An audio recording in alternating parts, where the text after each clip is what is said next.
Alright, Zach, just got your text. Says you want to do another review. Let's get ready to... Eggs. Are you okay? Eggs. Eggs. Eggs. Eggs? Eggs? You want eggs? Eggs.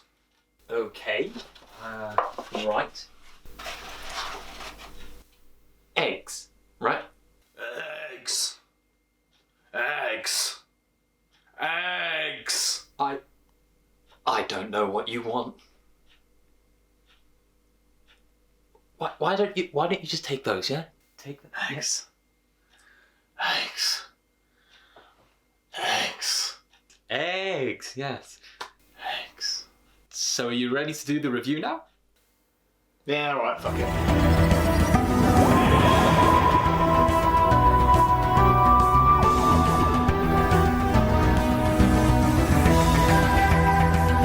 What's up, everybody, and welcome back to the Review in Space. We're here in the numerical location of where these reviews are hip and happening. Reviews, the Who's, And the what are we Doctor Who's. reviewing today? With the Doctor Who's of the Who's are we reviewing? We are reviewing Asylum of the Daleks. That's it. That's exactly Yes. how, that's how it's actually correctly pronounced. Not many people know that, but that's how you pronounce those words better. Otherwise, you are a fake fan if you didn't know that. And we don't like fake fans. We really don't like that kind around here. But no, we're reviewing Asylum of the Daleks today. It is the Series 7 episode with 11, Amy, Rory, and Clara. Well, Then known as Oswin. Yeah. Then known as Oswin. Yeah, what did you think of the episode, Adam? I liked a lot of the aspects. I like the... Yeah, we have a window open. It's a bit warm in here. I actually kind of like the episode. There are a few kind of things that I presume we'll get onto later in the review. But for the most part, I actually really enjoyed the episode. It's one of those nice little nugget things. It's a good little bit with the Daleks, but it's less about, the build-up rather than... Because usually a Daleks at the end of a series, but then they open 7A with the Daleks on this occasion, and I think it's a nice way to start. Oddly enough, most of the Dalek episodes with Chibnall, of Moffat. Chibnall? we don't like that kind around here. Most of the episodes of Moffat's era, most of the Daleks episodes kick off the season. Think about it. Into the Dalek was episode 2, I think, for Capaldi, episode 3. And then Victory of the Daleks was episode 3 from Matt. And then we had Magician's Apprentice for David... fucking what's his name? Peter Capaldi. Or maybe I'm just thinking too much RTD. Yeah. Oh, and then you had fucking the Daleks and the pilot for Bill. Oh yeah. So the Daleks are literally in near the start of every season of Moffat's era. So Moffat seemed to think, Daleks are the best thing to start the show with. Right. So forget what I've just said. No, but in RTD, absolutely. And with Chibnall, it seems like he wants to have them only at New Year's. Which is an interesting thing. But is that hit and miss? Is that the beginning or the end of a... We're getting off topic here, aren't we? We are, massively. Yeah. But Asylum of the Daleks, I used to love as a kid. I now realise how flawed it is, but I don't hate it. Like, I see the issues with it, but I'm still going, it's tight. It's harmless. Even though it's not harmless, really. It does do some sort of... It does create some issues with the canon of the Daleks, but nowhere near as much earth-shattering... Richter scale, fucking canon ruining as we've seen in more recent years than this. If anybody mentions the name here, I'm walking out. Hi. How you doing? Bye, Adam. I think my main issue with it is Amy and Rory, I think. The whole divorce thing for no real reason, and then they just kind of go back with each other at the end of the episode. Out of character for the whole thing, and then at the end, it's like, we need the reset button so the next episode can have them together again. It's like, it doesn't show us them splitting up as well, which doesn't help. Well, I don't know. They kind of tease it with those kind of Pond Life shorts. Where, but no one watched those besides people like us who actually cared about the show enough to... Well, then if you don't care about the show, why are you watching it? Because it's good Saturday night television, at least it was, before Chibnall turned it to Sunday night. Yeah. Anyway. I think if you had that kind of pre-knowledge, then the divorce thing almost works. I mean, it'd be a bit more fitting if maybe they were having a split, or, somebody had walked out rather than a full-on divorce. Because then because the episode starts with Amy passing him some divorce papers or something. Rory passing him, yeah. And then they you can't just retcon a divorce. Yeah. You could you could, say, I forgive you if it was a split or a break, but... Yeah, and I was just thinking as well, like, the episode just before this, which isn't a perfect Christmas special, to be honest, but it's the Doctor, Widow and the Wardrobe, and it ends when we see Amy and Rory happily together, married, in this house, and Matt Smith's Doctor knocking on the door and them saying, oh, we always leave a seat for you, and then being all lovey-dovey with the Doctor and with each other, and then you cut to this, and suddenly the first episode back, and they're like, wait, hold on, what the fuck happened, for those of you who didn't watch Pond Life? First day of uni versus last day of uni. Yeah, how it's been, how it's going, how it went. Yep, how it went. Yeah, I don't know. I don't really like the whole marriage divorce thing with Amy and Rory in this episode. I like the illusion in the very beginning when the Doctor is talking to the ginger node Dalek about the Dalek camps. I like the nod to that. Yeah, that is kind of cool. And as well as that, just to piggyback off of that, the whole the stalk people. Yeah. I think that's a really cool idea. I always praise episodes that like innovate the concept of, because doing just another fucking Dalek episode where they're chasing the Doctor down the corridors where they're trying to invade Earth for the 100th time, it just gets old very fast. So I feel like when episodes take the Daleks and try something new, I can appreciate it. It's just a shame that the stalk people don't come back. I don't think they ever come. No, they come back in Time of the Doctor. Do they? Because there's this woman who Matt Smith fucking shags or something in. Of course he does. In Time of the Doctor, and she's. Oh, she's woman the on the priestess or something. Yeah, And she has the stalk in her head at the end, doesn't she? So I guess it comes back one extra time, but they don't keep it, do they? It's a shame. But then they haven't exactly got the most original name, because they say how the nanocloud and then the nanogenes, but then they've already used nanogenes in The Empty Child with all that stuff that Jack brings. Yeah. So, but I suppose it's the same technology, so I guess it can get a pass, but it is a bit lazy, I will admit. It's a bit lazy writing. So I like the idea of the eye stalk people. I feel like that I appreciate it when they try something different rather than just doing Daleks for Daleks' sake. Also, it does link into the episode, because it's like, Amy, there's a ticking clock. Amy has to... She's going to turn if she doesn't, sort herself out or whatever.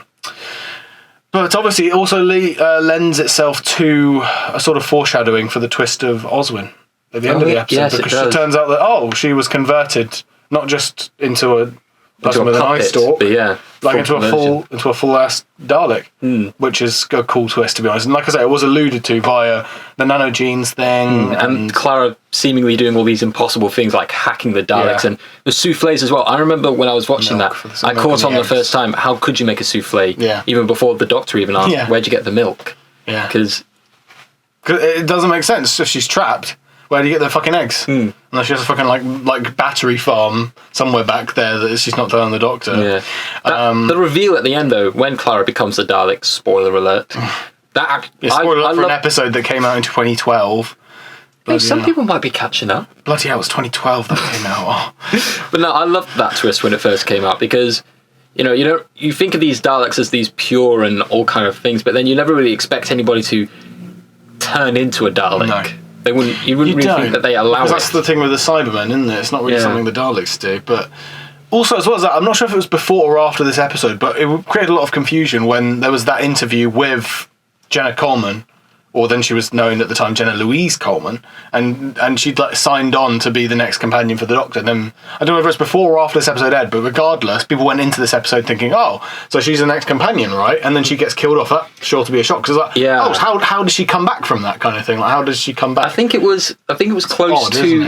I think it was closer to Angels Take Manhattan, because then there was that kind of uproar about her dying of the snowman a second time, and then that's true. They kind of got a bit snowman confused, episode kind of got shafted by the press, because they were like, how dare you kill off a companion twice? It's like, well, Moffat does that anyway. I mean, have you seen fucking Amy's entire timeline as a character, or Rory's? Forget Amy. Rory's died how many times? So many times in like the first season with him as well. Yeah, they even make that joke in the Manhattan one. Just you think you just come back to life when don't die.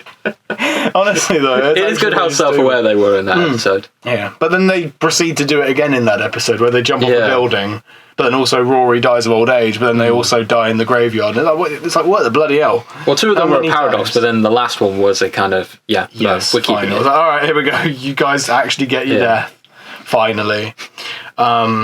Rory, I did kind of like Rory a bit in this episode as well, because half the time he's, treated as the third wheel or... But no, he had his own storyline. He had his whole storyline. The bit of banter that he has with Oswin and the eggs, that's probably one of the most hilarious moments in the series. Best bit. You know what, as well? This is the coolest sort of like popcorn episode when you're a kid, because you're just watching rusty Daleks chase after the Doctor in this big place. Yeah. This big old interesting planet place. It's a cool episode growing up to watch back. It like turn my brain off and just enjoy it and not think too much about it. But now that I'm obviously a semi-critic of like television and film, for better or for worse, adequate at best. I'm now seeing the cracks in it, like writing wise, but the acting's pretty on point. I mean, it usually is with those three. I feel like Karen Gillan, Arthur Darvill, and Matt Smith are all pretty good together as well. They have a great chemistry as a threesome. You also made a lot of notes about in the Parliament scenes when they were reusing the Paradigm Daleks. Yeah, the Paradigm Daleks when they were. I have a lot of issues with Paradigm Daleks. They're not the most terrible Dalek design in the world, but they had good intentions. They want to do the multicoloured things, pay homage to the Peter Cushing Dalek movies where those Daleks were multicoloured. Yeah. But then also the design of it, the actual sculpt, was actually kind of cool. It was a bit too futuristic, sci-fi, high concept, but it was intimidating. It was tall. It imposed upon you. It's not one of those little rinky-dinky bronze things that you have. It wasn't like a tin can you could kick over. This was you know how they always describe they're a unit, tanks. honestly. Yeah. This one fit the name. It's just that when you make them Technicolor, they've ruined their intimidation factor. Yeah. Which is my big issue. I feel like if they'd either just gone for like a more realistic colour or just simpled it to just one white Supreme Dalek and the rest of them are red or something, I would have been more okay about it. But I remember a critique from somebody in my family watching this episode where, because we've gotten so used to the Daleks having the higher kind of voices, that the Paradigms with their deeper voices, we are talking like that. Yeah, it sounded like they were trying too hard. I can see that. Daleks have always had the sort of whinging, sort of electric voice. Yeah, the contrast between how scary and terrifying they are, but then as soon as they speak, it's kind of like Bruce Lee, isn't it? Yeah, a bit too deep, yeah. And obviously, I was saying to you when I was watching it, they definitely were aware that the Paradigms weren't very popular, so they kind of just sprinkled in a few red Paradigm Daleks in the big crowd of bronze Daleks that are in the Parliament of the Daleks, just to be like, they still exist, but you don't have to look at them if you don't want to, kind of thing. It's like side mission. How many red Daleks are there in the big? Where's Wally? We were doing that in the fucking Asylum bit when Rory was sneaking through the dormant Daleks. We're like, there's a classic Dalek. There's one from Remembrance of the Daleks. Oh, there's a Dalek from the Daleks in the 60s. Mad.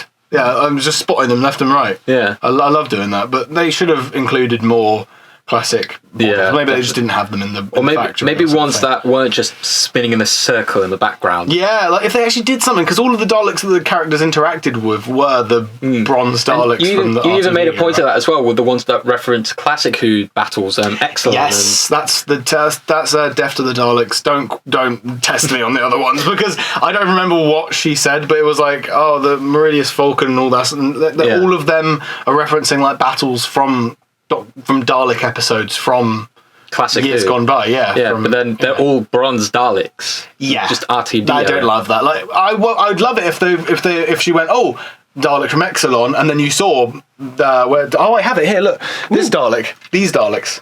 That's Exelon.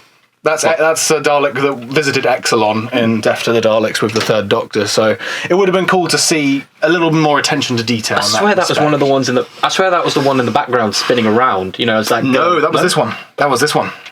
I love how you just know all these colours. It was the 60s Dalek that was spinning around like a ballerina.